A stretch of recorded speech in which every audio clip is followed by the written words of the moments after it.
ഇന്ന് വികലാംഗരും മന്ദബുദ്ധികളും ഹൈപ്പർ ആക്റ്റീവായിട്ടുള്ള കുട്ടികൾ ധാരാളം ജനിക്കുന്നതിൻ്റെ കാരണം പണ്ടത്തെ കാലത്തിന് വിപരീതമായിക്കൊണ്ട് പണ്ട് അവിടെ ഇവിടെയൊക്കെ ഒന്നോ രണ്ടോ കുട്ടികൾ അങ്ങനെ ജനിക്കുമ്പോൾ ഇന്ന് വളരെയധികം കുട്ടികൾ മന്ദബുദ്ധികളും വികലാംഗരും ഹൈപ്പർ ആക്റ്റീവായി ജനിക്കുന്നതിൻ്റെ കാരണം അമ്മമാര് കഴിക്കുന്ന ഭക്ഷണമാണ്.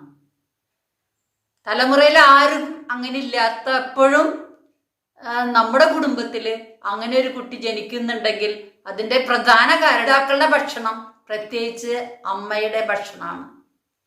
അമ്മ കഴിക്കുന്ന ഈ ഇന്നത്തെ പെൺകുട്ടികൾക്കൊക്കെ അച്ചാറ്, അതുപോലെ തന്നെ ഫ്രൈഡ് ഐറ്റംസ്, ബേക്കറി, പിന്നെ ജങ്ക് ഫുഡ്സ്, ഇതൊക്കെയാണ് അവരുടെ മുഖ്യ ആഹാരം. ഇതാണ് അവരുടെ രക്തത്തിലൂടെ ഗർഭസ്ഥാവസ്ഥയിൽ കുഞ്ഞുങ്ങളുടെ ഉള്ളിലേക്ക് ചെല്ലുന്നതും അതുപോലെ തന്നെ പ്രസവാനന്തരവും അവരുടെ ബ്രസ്റ്റ് ഫീഡിങ്ങിലൂടെ എത്തുന്നതും.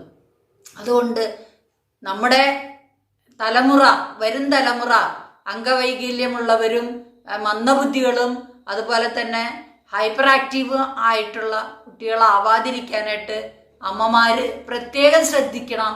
അവരുടെ ഭക്ഷണം നാച്ചുറലായിട്ടുള്ള ഫ്രൂട്ട്സും വെജിറ്റബിൾസും അതുപോലെ തന്നെ ആൽക്കലി ഫുഡും കഴിക്കാനായിട്ട് പ്രത്യേകം ശ്രദ്ധിക്കണം ഒരു വിവാഹത്തിന് ഒരുങ്ങുമ്പോൾ.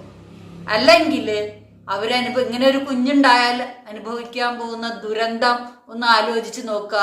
ഇച്ചിരി നേരം ഒരു 2 മിനിറ്റ് നേരം അല്ലെങ്കിൽ 1 സെക്കൻഡ് നേരമൊക്കെ ആയിരിക്കും നമ്മൾ കഴിക്കുന്ന ഭക്ഷണത്തിൻ്റെ രുചി നമ്മുടെ നാവിലുണ്ടാവുള്ളൂ.